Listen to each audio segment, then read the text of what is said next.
E aí, galera? Massa?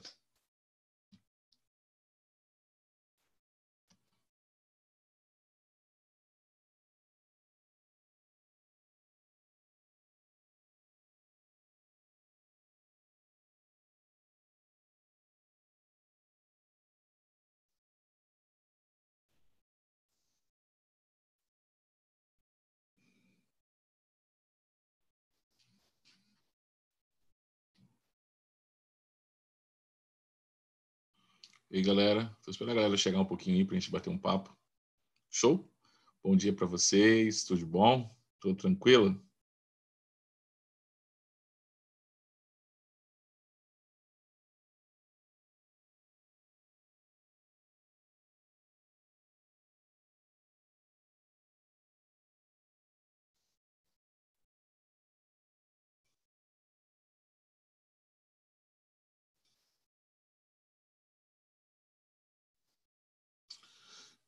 Hoje nós estamos de Química 4, tá?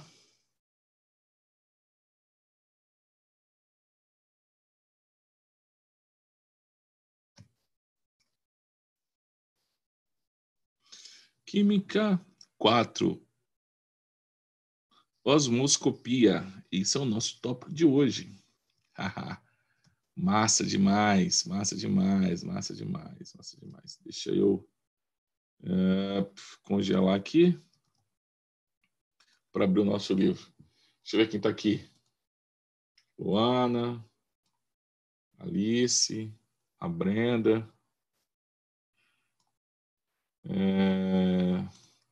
Tá aí, batendo, colocando suas presenças. Livro 2, não. Livro 3, né, Alice? A gente já terminou aquela parte lá de cálculos na nossa aula anterior. Vamos para o livro 3, osmoscopia. Tá? Livro 3. Nós resolvemos exercício lá de tonoscopia, crioscopia e ebulioscopia. Nós já resolvemos exercício. Cara, só que eu vou fazer o seguinte, na boa. Vamos fazer uma revisão do que já foi dado? Sim, do que cai no Enem? Vamos. Eu tenho um slide aqui muito bom, cara, mas muito bom. Que eu dei aula, inclusive, para o cursinho. Deixa eu pegar esse slide aqui. Que aí eu falo assim, gente, ó, cai assim no Enem.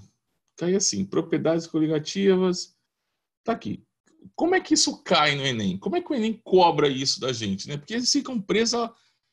Já vou adiantar. Parte matemática não cai. Gente, minha aula de hoje é livro 4, osmoscopia.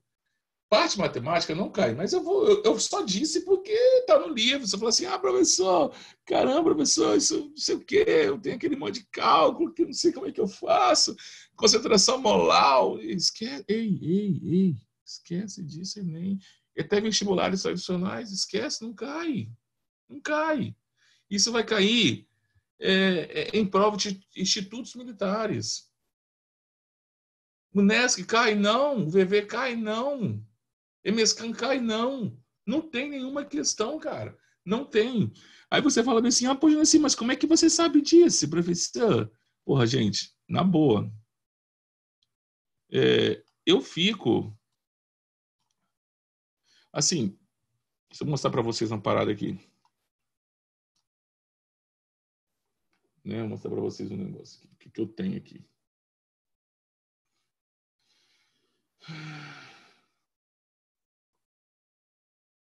Tá vendo aqui, ó? Provas de medicina de particulares. Então, eu tenho não seria um hobby, né? Seria porque eu preciso disso, né? Então, vocês fazem prova da onde? Vocês fazem prova da UVV, né? Então, vamos lá, UVV. Aqui eu tenho todas as provas do UVV de 2010 até 2020/1. Então, vamos lá, vamos pegar de 2020. Vou pegar de 2020. Está aqui a prova objetiva de medicina de 2020/1 da UVV. Então, tem aqui, as questões, gabarito. Vamos para a química. Matemática, biologia. Isso é uma das coisas que eu faço. Eu gosto de estatística, tá, gente? Então, ó, primeira questão, equilíbrio químico, cálculo de constante de equilíbrio, Kc. Ó, ele quer o Kc. Como a gente vai fazer aqui? Então, ele me deu as pressões, eu calculo o Kp e do Kp eu transformo em Kc. Então, equilíbrio químico. Segunda questão, equilíbrio iônico, pH. Terceira questão de química está falando sobre deslocamento de equilíbrio, Le Chatelier. Quarta questão de química está falando sobre pilhas, eletroquímica, pilha de Daniel. Quinta questão de química, começa em 31, né? Quinta questão de química está falando sobre quantas toneladas de óxido? Estequiometria. Sexta questão de química está falando sobre cinética química. Sétima questão de química está falando sobre radioatividade. Oitava questão de química está falando sobre cálculos químicos, fórmula molecular. Fórmula molecular, tá falando... Isso aí, equilíbrio químico, essas coisas. Nona questão está falando de soluções, ó, 0,9%. Décima questão de química está falando sobre termoquímica. Cadê propriedades coligativas? 2020. O pessoal se pergunta, Jonaci, caramba, Jonaci, você faz isso porque você é louco? Não, não é porque eu sou louco, porque eu dou aula para vocês. Vamos ver 2019? Se tem alguma questão de...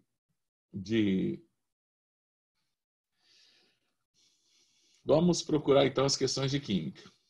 Lembra? Você viu lá que o peso para a prova da UVV de 2020 foi equilíbrio. Então, se você estudou equilíbrio químico, você já matava ali 4 ou 5 questões das 10.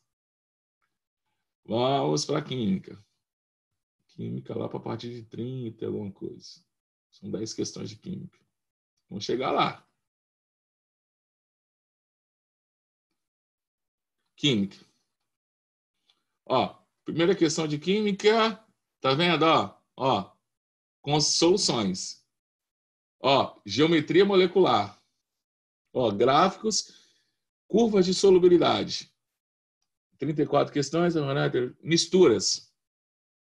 35, ligações químicas. 36, está falando sobre etanol, de biodiesel, glicerina de acordo com a equação química. Então, ele me dá uma equação química com relação à produção de biodiesel, a alternativa foi correta. Também, química geral, o nosso processo aqui é entender reações orgânicas na realidade, né? Sétima questão,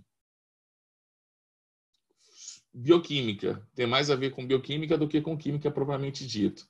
38ª questão, estequiometria. Nona questão, cálculos químicos. Décima questão, ligações químicas. Não tem. Da Unesco também não tem. Tem assuntos mais importantes para trabalhar. Vocês estão me entendendo? Então, é isso que eu quero mostrar para vocês. Então, a gente precisa da parte teórica da matéria. A gente tem que diminuir o nosso peso.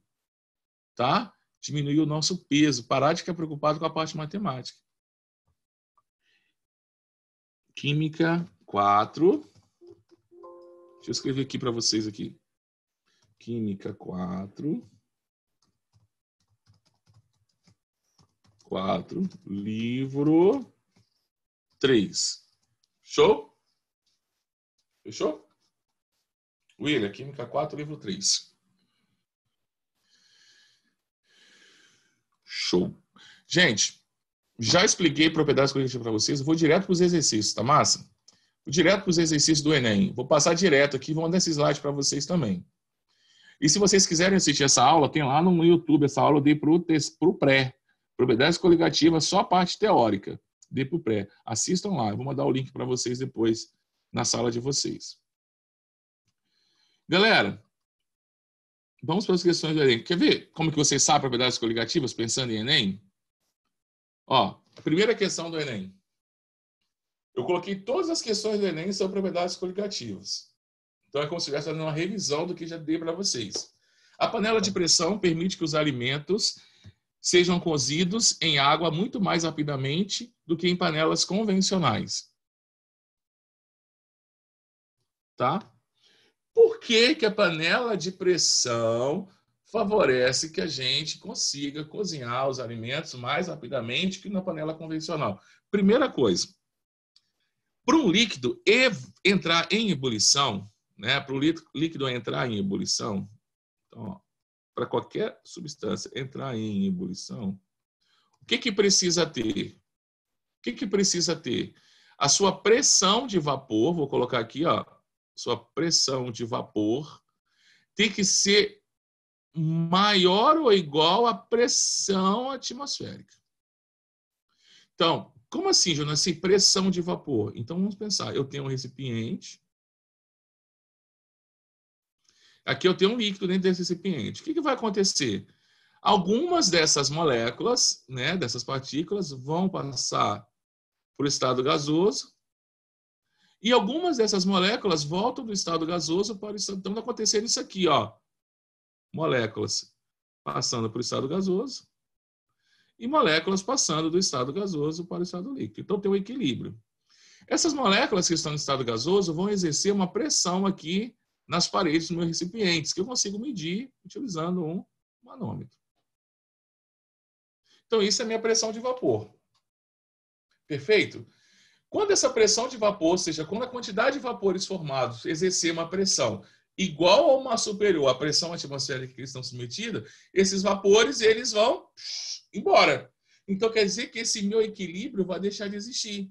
Eu vou ter mais moléculas passando para o estado gasoso do que voltando para o estado líquido. Então, quer dizer que quando acontece isso, no meu sistema, a minha substância entra em ebulição. Essas pressões de vapores dependem de quem? Depende da temperatura, então os fatores que a pressão de vapor de um líquido, ele é diretamente proporcional à temperatura desse líquido e ele depende também da substância. Substâncias diferentes têm pressão de vapor diferente. Por exemplo, a acetona, né, que é a propanona, comercialmente conhecida como cetona, ela tem uma pressão de vapor maior do que a pressão da água. Ela entra em ebulição numa temperatura menor do que a água. E aí, nós costumamos fazer isso aqui, ó. Maior pressão de vapor, então a pressão de vapor é inversamente proporcional à temperatura de ebulição. Quanto maior a pressão de vapor de um líquido, menor será a sua temperatura de ebulição. E aí, gente, olha só que interessante. Se eu adicionar um soluto não volátil aqui dentro, uma outra substância, olha o que vai acontecer. Essa outra substância vai interagir com esse meu solvente. Então, ele vai dificultar que essas moléculas de solvente passem para o estado de gasoso. Se vai passar para o estado gasoso, o que vai acontecer? Se eu vou ter menos moléculas, eu vou ter menos gases aqui. Então, vai acontecer o que com a minha pressão de vapor aqui? Ela vai diminuir. Professor, se diminui a pressão de vapor, o que acontece com a temperatura de ebulição? Aumenta. Por isso que quando você vai cozinhar um alimento lá e a água está fervendo e você coloca sal, o que acontece com a água? Ela para momentaneamente de ferver. O que você causou? Uma elevação na temperatura de ebulição. Como é que é o nome desse efeito? Efeito ebulioscópio. Toda vez que você adicionar um soluto a um solvente, você aumenta a sua temperatura de ebulição, você diminui a sua temperatura de fusão e você diminui a sua pressão de vapor. Então, ó, vamos recapitular. Professor, eu adicionei um soluto não volátil. O que vai acontecer? Então, vamos lá, ó. Se eu coloquei um soluto, vamos pensar um soluto, eu adicionei um soluto não volátil, o que acontece com a pressão de vapor? Então, a variação da pressão de vapor diminui. Ela cai. A pressão de vapor. Vou ter menos vapores, logo uma menor pressão. O que acontece com a temperatura de ebulição? Como pressão de vapor e temperatura de ebulição são inversamente proporcionais, se eu adiciono um soluto lá dentro, a temperatura de ebulição vai aumentar. Professor, e a temperatura de fusão? Ela vai diminuir. Ou temperatura de congelamento, como vocês queiram chamar. Por isso que em países de inverno muito rigoroso, eles jogam sal nas ruas. Por que joga sal na rua? Para derreter o gelo. Porque se eu coloco sal, o que eu vou fazer? Eu vou abaixar a temperatura de fusão da água. Automaticamente, naquela temperatura em que ela se encontra, ela vai estar no estado líquido. Então, ela derrete. Professor, a temperatura de ebulição também, vamos pensar aqui, ó. Pensa em pressão atmosférica. Quando é que um líquido vai ebulir? Quando a sua pressão de vapor se iguala à pressão atmosférica. Então, quer dizer que se eu aumentar a pressão atmosférica, eu vou precisar aumentar a minha pressão de vapor. Eu preciso ter mais vapores para poder romper essa pressão. Logicamente, se eu preciso de mais vapores, eu preciso de mais energia. Então, um aumento da minha pressão atmosférica, então, ó, pressão atmosférica é diretamente proporcional à temperatura de ebulição. Então, professor, quanto maior a pressão que esse líquido estiver submetido, mais energia ele vai precisar para evaporar, para ebulir. É isso que acontece na panela de pressão. Dentro de uma panela de pressão, o que eu faço com a pressão atmosférica no interior da panela? Eu aumento.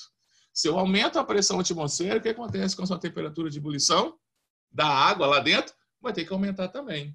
Então, vamos analisar. A pressão no interior é igual à pressão externa? Não, ela é maior. Então, a A está fora. A temperatura no seu interior, que está acima da temperatura de ebulição da água no local. Verdade, é isso aí. A letra B está correta. A letra C. A quantidade de calor adicionada que é transferida à panela, a quantidade de vapor que está sendo liberada pela válvula, a espessura, nada a ver, cara. Então, olha só o Enem como é que traz para a gente. Fala para mim se vocês conseguirem entender o que eu disse aqui. Conversa comigo aqui. Entenderam o que eu disse assim? Que, ó, antes de eu entrar em osmose, antes de eu falar de osmose, ó, a pressão de vapor de um líquido depende de quem? Depende da temperatura que esse líquido se encontra e depende da natureza do líquido. Líquidos diferentes, pressões de vapores diferentes. O que é essa pressão de vapor? Quando acontece o equilíbrio entre a evaporação e a condensação, esses vapores exercem uma pressão na parede do meu recipiente que comporta esse líquido. Essa pressão que eles exercem é chamada de pressão de vapor. Quando essa pressão de vapor se iguala à pressão atmosférica do meu sistema, esse líquido entra em ebulição. Quando eu altero a pressão de vapor de um líquido, como é que eu posso alterar? Adicionando um soluto lá dentro. Adicionar um soluto vai fazer com que eu tenha menos moléculas saindo do estado líquido para o estado gasoso. Se eu tenho menos moléculas fazendo esse processo, eu tenho uma menor quantidade de moléculas no estado gasoso. Automaticamente, uma menor pressão de vapor. Menor pressão de vapor, eu preciso aumentar a temperatura para ela ebulir. Eu preciso fornecer mais energia para esse solvente. Então, toda vez que eu adicionar um soluto, eu vou ocasionar o quê? Abaixamento da pressão de vapor, elevação da temperatura de ebulição e diminuição da temperatura de fusão ou congelamento, como queiram falar. Por que eu coloco, por exemplo, a vodka no meu congelador e ela não solidifica? Aí você fala, professor, mas a vodka não tem água, mas é água pura? Não é. Eu tenho ali uma solução. E aquela temperatura do meu congelador, que é -7, -6, -8, é insuficiente para eu congelar aquela vodka. Mas eu consigo congelar, por exemplo, uma forminha de gelo. Por quê? Porque a água pura solidifica a 0 graus Celsius.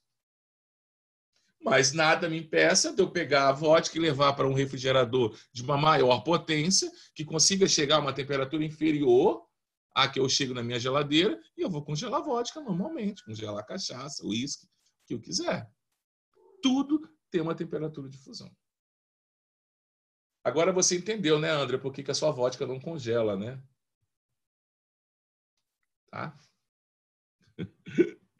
Beleza. Por que que não dá para fazer picolé de vodka? O problema está no seu refrigerador.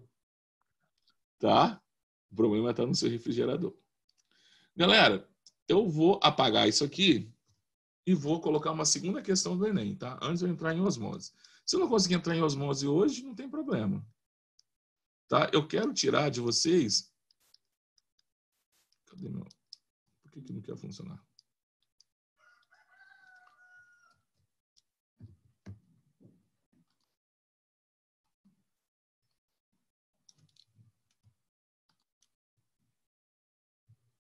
Deixa eu pegar aqui a minha borracha. Eu vou apagar isso aqui, porque senão a gente não vai conseguir. Eu vou mandar esse slide para vocês, se vocês quiserem assistir a aula que eu dei para o pré, que eu fiz só... Porque, gente, o que acontece com vocês, né? A gente está vendo o livro e aí eu percebo que vocês têm uma certa ansiedade com as matérias que lá estão, né? Então eu preciso que vocês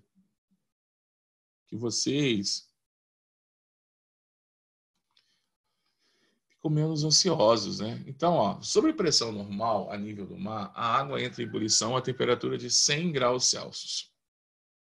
Sendo por base essa informação, um garoto residente em uma cidade litorânea fez as seguintes experiências.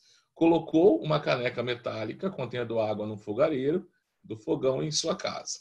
Quando a água começou a ferver, encostou cuidadosamente a extremidade mais estreita de uma seringa de injeção desprovida de agulha na superfície do líquido e, erguendo um êmbolo da seringa, aspirou certa quantidade de água para o seu interior, tampando-a em seguida.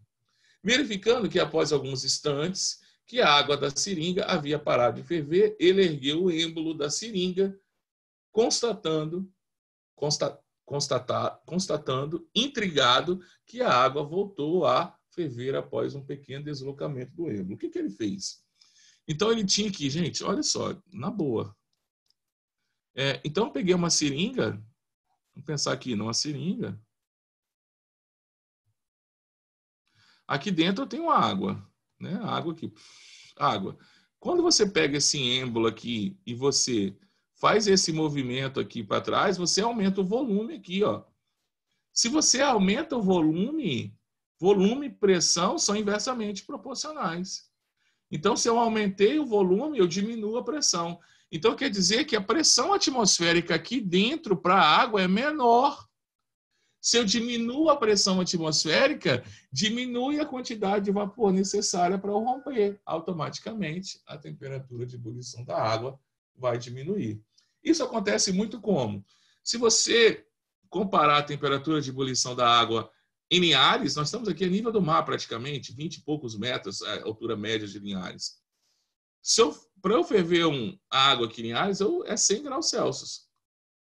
Porém, se eu for lá vamos pensar, lá em Quito, a temperatura de ebulição de água lá vai ser menor do que 100 graus Celsius. Por quê, professor?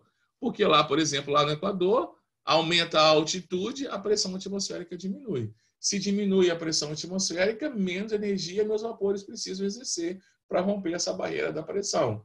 Menor pressão de vapor, menor temperatura de ebulição. Tá? Então, o que acontece? Proporciona uma queda de pressão no interior da seringa que diminui o ponto de ebulição da água. Viu como é que o Enem cobra isso pra gente? Mais uma do Enem. Eu peguei de um livro de vocês, só as questões do Enem, tá? Bebidas podem ser refrigeradas de modo mais rápido utilizando caixa de isopor contendo gelo e um pouco de sal grosso. Eu estou adicionando um soluto ou um solvente. O que acontece com ele? Diminui sua pressão de vapor, aumenta a sua temperatura de ebulição e diminui sua temperatura de fusão ou congelamento. Então, diminui a temperatura de fusão do líquido. Está aqui, ó. Acabou a questão para fazer em 30 segundos. Olha aqui outra questão do Enem. Na Idade Média, para elaborar preparados utilizando plantas produtoras de óleos essenciais, as coletas das espécies eram utilizadas ao raiar do dia. Naquela época, essa prática era fundamentada misticamente pelo efeito mágico dos raios lunares. que seria anulado pela emissão dos raios solares. Nós sabemos que não é mais por isso. Por quê? Os óleos essenciais são formados por terpenos, e terpenos são substâncias altamente voláteis. Ou seja, com uma pequena elevação de temperatura, elas passam já para o estado gasoso. Então, por que eu vou colher essas folhas dos óleos essenciais antes do raiar do sol? Porque eu vou manter uma temperatura mais baixa, eu vou impedir que essas substâncias se volatilizem. Então, a prática baseia na volatilização das substâncias de interesse. Por isso que eu não posso coletar essas folhas, principalmente folhas de plantas que eu vou extrair óleos essenciais pelo dia. Eu tenho que esperar sempre no amanhecer, tá? Para evitar alta temperatura. Por quê? Pressão de vapor e temperatura são diretamente proporcionais. Então, quando o sol nasce, né, a temperatura do dia vai aumentando automaticamente. Como essas substâncias têm baixa temperatura de ebulição, elas vão volatilizar muito mais rápido. Olha, mais uma questão do Enem. Alguns tipos de dessalinizadores, aqui a gente já começa a falar de osmose. Então, primeiro eu vou explicar a parte teórica da osmose para vocês, tá? Eu vou pegar esse mesmo slide aqui para explicar a osmose para vocês, a parte teórica. Depois eu explico para vocês a parte matemática, que também é simples, tá? Galera, alguns materiais permitem a passagem de moléculas do solvente. Nós chamamos isso de membranas semipermeáveis. Por exemplo, a membrana plasmática. A gente não está falando aqui de transporte ativo. Esse transporte é um transporte passivo. É um transporte que não vai gastar energia. Osmose, tá? Não estou falando aqui de proteínas permease, proteínas que permitem a passagem de substâncias. Não estou falando nisso, de canais ligantes dependentes. Ninguém está falando de citologia, não estamos falando de biologia aqui. Né? Quem vai fazer a área da biomédica aí vai estudar pra caramba esses transportes de membrana, de fusão, bomba de sódio, potássio, blá, blá, blá, blá, blá. Mas aqui nosso objetivo não é esse.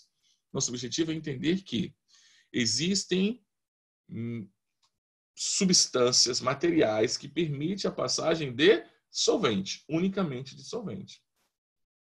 Só que o nosso papel é entender como que esses solventes vão transferir, vão sair de um lugar para outro. O que é preciso acontecer? Então, eu preciso ter uma membrana semipermeável. Por que é semipermeável? Porque ela vai permitir simplesmente a passagem de moléculas do meu solvente. O meu soluto não vai passar. E eu preciso ter, essa membrana, ela vai estar separando dois meios de concentração diferentes. Quando a minha solução é diluída, eu chamo ela de hipotônica. Quando eu tenho uma solução mais concentrada, eu chamo ela de hipertônica. E quando eu tenho uma solução com uma concentração iguais, eu chamo ela de isotônica. Por que o Gatorade, olha a propaganda, estou fazendo por causa do meu patrocínio, eu sou patrocinado pela P&G, por Gatorade, Coca-Cola, todo mundo me patrocina, todo mundo quer patrocinar J10, não sei por quê. Mas então, vamos pensar no Gatorade.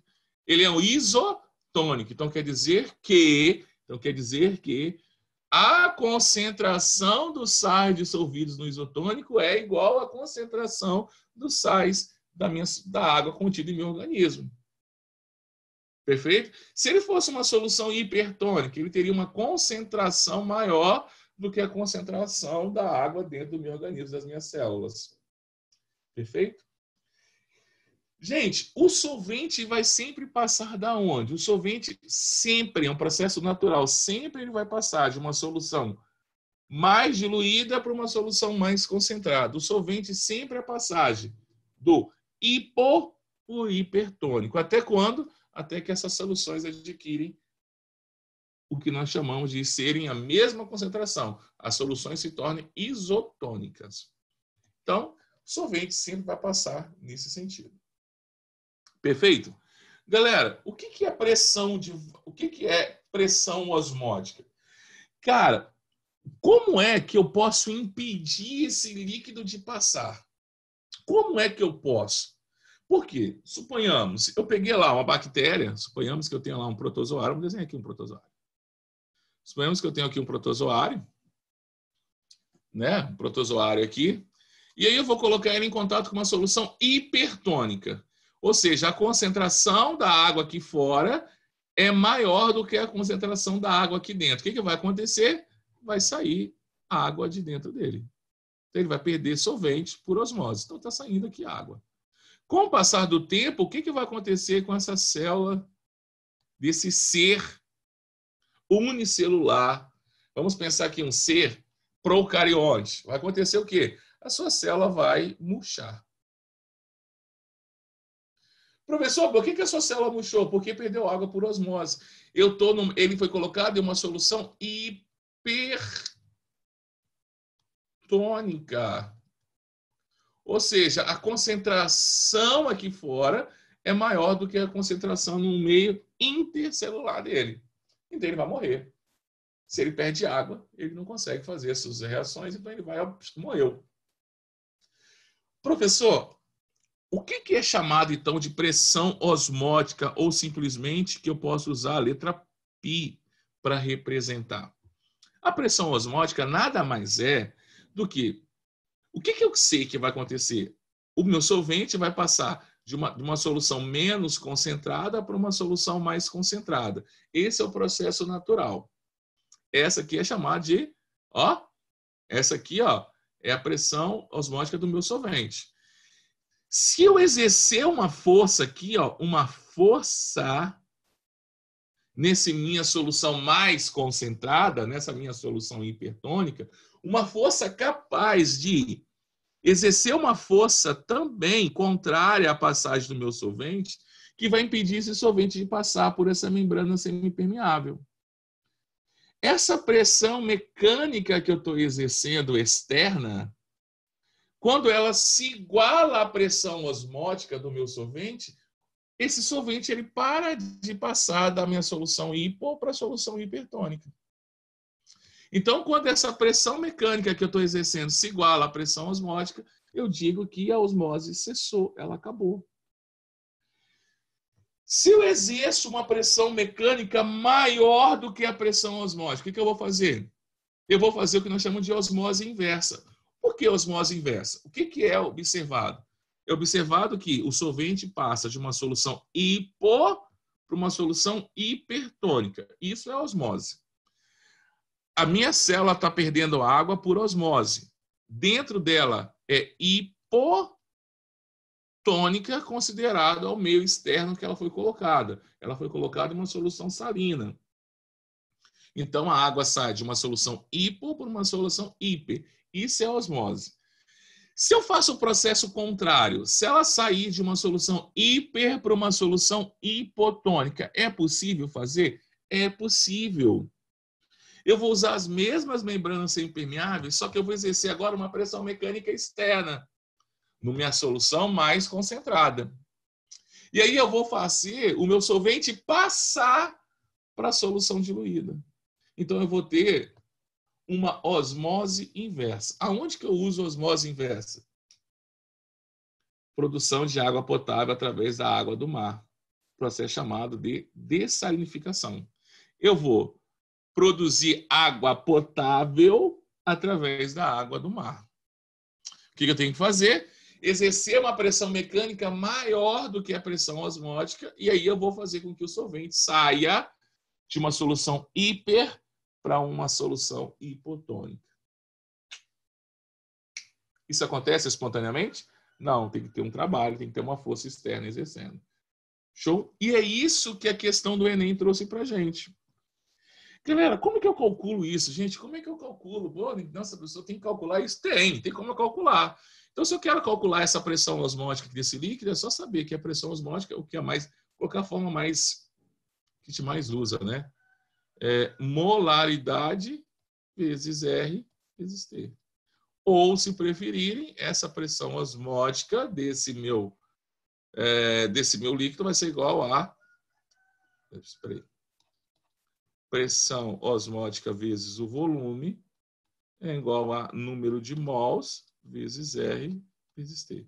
Esse número de mols aqui, gente, é o número de mols em relação ao meu soluto. Vou colocar até um aqui de baixo.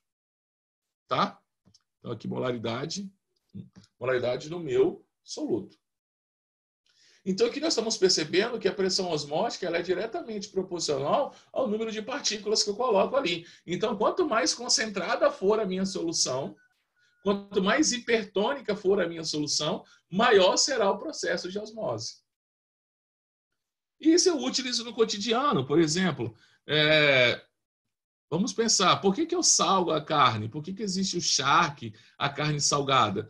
Porque aqui eu vou ter uma solução hipertônica.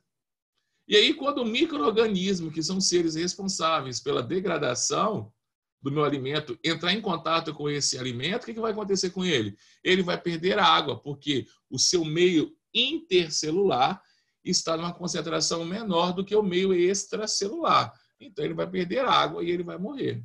Então, eu vou manter esse meu alimento por um tempo maior de conservação. Perfeito? Porque o que vai fazer meu alimento estragar é esses micro-organismos. Se esses micro-organismos vão entrar em contato com esse meu alimento, vão perder água, automaticamente eles vão morrer. Eles vão se desidratar, como a gente. Né? Nós temos uma concentração de água. A partir do momento que a concentração de água nossa cai, nós vamos ficar desidratados. Algumas reações vão deixar de acontecer e automaticamente essa pessoa poderá vir a óbito. Tá? A desidratação mata também. Tá? Primeira coisa que tem é diminuir os movimentos. Então, o seu corpo vai fazer o quê? Você vai, desmaiar. Primeiro processo para a desidratação, desmaio. Porque se você assim, tentar te salvar de qualquer maneira, o que eu vou ter que fazer? Eu vou diminuir a quantidade de oxigênio que vai para o sistema nervoso central desse cara, vou diminuir os batimentos cardíacos, vou diminuir a circulação periférica. Então, o cara vai, desmaia. Primeiro processo. Né? Quem nunca ficou fraco aí quando você está com um processo de diarreia, processo de vômito? Né? O que acontece? Você está bebendo muita água. Então, você está desidratando. Então, o que acontece? Fica fraco, mole. Se esse processo for muito período, né? Tem situações, crianças, por exemplo, né? Vocês querem fazer medicina, alguns de vocês, forem trabalhar na pediatria, crianças, por exemplo, né? Processo de diarreia, em menos de meia hora já está desidratado. Entendeu? Meu filho hoje tem 4 anos, vai fazer 5, mas ele tinha uns 2 anos, a gente levou ele numa lagoa aqui em Ares, e aí ele bebeu a água, né, criança de 2 anos, e aí ele entrou no processo, chegou em casa bem, num dia bem, no outro dia, cara, com 2 evacuações e 3 vômitos, ele já desidratou, e ele do nada já caiu, já não conseguia só abrir os olhos, já ficou no meu colo, foi direto para o hospital, desidratado. Aí imagine, cara, cheguei no hospital, aí eu fico chateado, né? Porque, por exemplo, como deveria ser um hospital? Alguns hospitais fazem isso, né? Rio Doce faz isso às vezes, mas nem sempre, igual a Unimed. O atendente, ele não é enfermeiro. O atendente não é médico. O atendente é um atendente, é uma pessoa de ensino médio. Eu não estou menosprezando. Mas o que ele sabe de saúde? Nada. Então, o que faz para ele poder, em países sérios, no Brasil está começando agora, tá? Em países sérios, quando você chega em um hospital, existe um enfermeiro que vai averiguar qual é a urgência do seu tratamento, do seu atendimento. Em hospitais particulares está começando, no público esquece, nem tem. Então, um atendente que tem ensino médio olha para você e coloca você por ordem de chegada. Agora, imagine se eu não processo de desidratação. Vai morrer? Você morre. E aí eu levando meu filho no Rio Doce, né, desidratado, a atendente olhou para mim, fez a fichinha, eu perguntei para ela se ela ia fazer a fichinha ou se eu ia entrar no médico, eu não tinha condições de ficar aguardando. Para mim assim, ficou assim, eu falei, não, ele está desidratado. Ele precisa de atendimento urgente. Ela olhou para mim e falou, é urgente. Aí ela pegou e depois que eu insisti, fiquei bravo com ela, falei alto. Aí ela já mandou eu entrar. Porque ela queria que eu sentasse com um menino, uma criança de 2 anos, em episódios de vômito e diarreia, já desidratado, já não conseguindo andar. Porque você começa a perder o tônus muscular. Cara, é um absurdo. Tá, gente? Eu já briguei umas 2 vezes no hospital por causa disso, tá, gente? É assim mesmo, tá? Eu fico puto com isso. Mas tá começando agora. A Unimed faz isso sim, Rio Doce também, né? Mas essa triagem... Então, gente, de novo, ó, nós estamos vendo aí que acontece isso, William, em algumas situações. Está acontecendo agora, né? Só quando eles percebem que o PS está superlotado. Mas isso é uma prática que tem que acontecer. Não é um atendente que faz sua fichinha lá para você assinar no seu plano de saúde, para ele saber se seu plano de saúde está aceito ou não, que tem que averiguar se você é prioridade ou não. Agora estou colocando essas fichinhas, no particular já existe, né? Está começando a crescer. Se você vai para grandes centros, né? Lá em Vitória, todos os particulares fazem isso, mas o público ainda não. O público ainda não faz isso. No público é por ordem de chegada. Ou se alguém morrer lá, estiver morrendo lá no atendimento, eles vão botar para dentro. Mas o público é por ordem de chegada. É um absurdo, mas é. Galera, é assim que eu calculo. Professor, então quer dizer que a pressão osmótica, né, de uma solução, ele é diretamente proporcional à molaridade dessa solução. Então, quanto mais partículas eu tenho ali dissolvidas, maior será a sua pressão osmótica. Então, posso pensar assim, em substâncias iônicas. Substâncias iônicas, vamos pensar que eu coloco cloreto de sódio, NaCl. Gente, quando ele entra em contato com a água, eu não vou ter só o NaCl, eu vou ter os íons sódio mais Cl-. Então, a contribuição desse sal, desse soluto, quando ele é iônico, ele vai ser diretamente proporcionais aos íons que eles produzem. Tá? E nós chamamos isso de Q, né? Que é a quantidade de íons que eles produzem. Então, se a minha substância for uma substância iônica, a pressão osmótica dessa minha solução vai ser igual a molaridade vezes R vezes T vezes esse fator de correção. Quando é um sal muito solúvel, e praticamente a maioria dos exercícios serão sais muito solúveis, esse I é igual à quantidade de íons que ele produz. Então, se eu coloco cloreto de sódio, ao invés de colocar, vamos pensar numa glicose, C6H12O6. A glicose, ela só sofre o quê? Solubilização. Ela não vai sofrer ionização. Então, quer dizer que, se eu colocar a mesma quantidade, a mesma concentração molar de glicose e cloreto de sódio, o cloreto de sódio exerce uma pressão osmótica maior do que a sacarose. Porque a sacarose, em contato com água, não vai produzir íons. Em comparação com o cloreto de sódio, vai produzir 2 íons. Então, são 2 partículas interagindo. Então, quer dizer que se eu tenho uma solução equimolar. Como assim, professor, equimolar? Suponhamos que eu preparei uma solução 1 molar de glicose e 1 molar de cloreto de sódio, a 1 molar de cloreto de sódio vai ter uma pressão osmótica maior do que a solução molar de glicose. Porque substâncias iônicas sofrem dissociação e logo eu vou ter agora ali 2 partículas ali interagindo com o meu solvente. Tá? Não se esqueçam disso. Sempre a pressão osmótica de substâncias iônicas equimolares, ou seja, com a mesma concentração molar, são sempre maiores do que a pressão osmótica de uma substância molecular. Eu falo de equimolar, né? Então, 1 molar para glicose e 1 molar para cloreto de sódio. Quem tem maior pressão osmótica? A 1 molar de cloreto de sódio. Os cálculos estão aí. Eu vou fazer uns cálculos para a gente, tá? Galera, vou fazer uns exercícios com vocês de osmose aqui, lá do Enem, tá?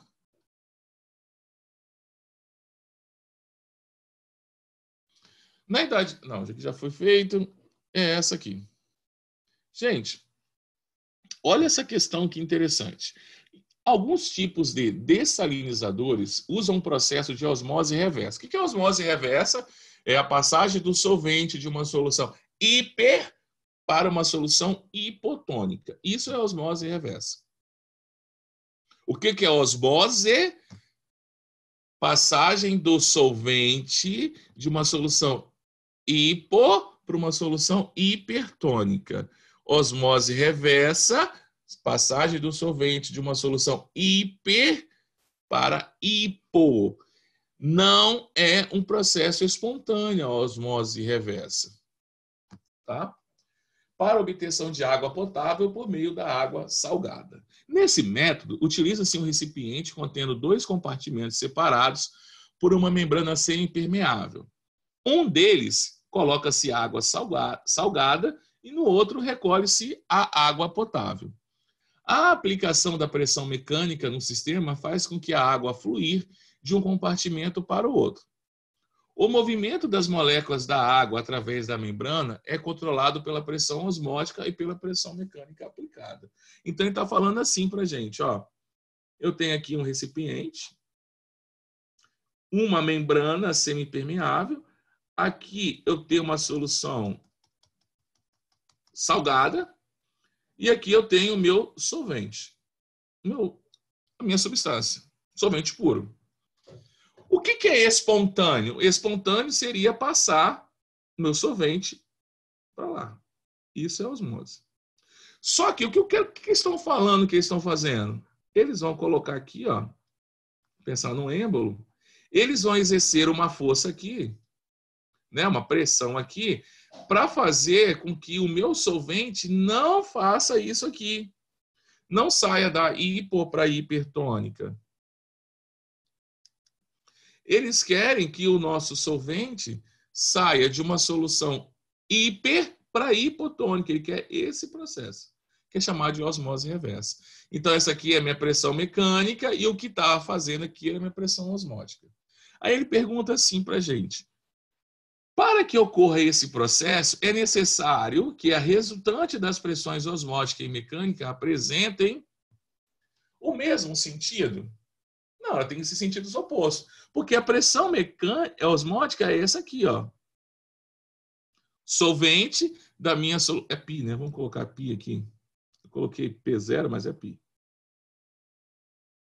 A minha pressão osmótica é o meu solvente saindo de uma solução hipo para uma solução hiper. Tem sentidos iguais? Não. Os sentidos delas são opostos. E a minha pressão mecânica tem que ser o quê? Superior. Então, sentidos opostos e maior intensidade da pressão mecânica. Porque se ela for igual, então pensar assim, ó, pressão mecânica e pressão osmótica. Então, pressão mecânica e pressão osmótica. Pressão mecânica e pressão osmótica. Se a minha pressão osmótica é maior do que a mecânica, acontece a osmose. Se elas são iguais, a osmose para. Se a pressão mecânica é maior do que a pressão osmótica, o que acontece? Osmose reversa. Show? Galera, o Enem é assim que o Enem cai, cara. É assim que o Enem cai. E agora, a gente precisa fazer lá do capítulo de vocês. Vixe, passei minha aula pra caramba. Na nossa próxima aula de Química, a gente faz exercício lá do capítulo de vocês, né? Do capítulo sobre osmose, um cálculo, mas não se preocupe com a parte matemática, faça só as questões teóricas. A parte matemática eu mostrei para vocês que nem particulares do Estado caem. Tá? E aqui eu trouxe as questões do Enem. Galera, alguma pergunta? Tá de boa? Fala para mim aí. Está tranquilo? Se está tranquilo para todo mundo, cai só teoria mesmo. Isso aí, William, só teoria. Você viu, o Enem não tem cálculo, só teoria. Então só precisa fazer as questões teóricas do livro de vocês. Não se preocupa com cálculo, tá? Nem para as particulares. Galera, ó, tamo junto, um abraço. Fui. Ótimo final de semana para vocês, cara. Qualquer coisa me chama lá no WhatsApp. Fui. Tchau. Tchau.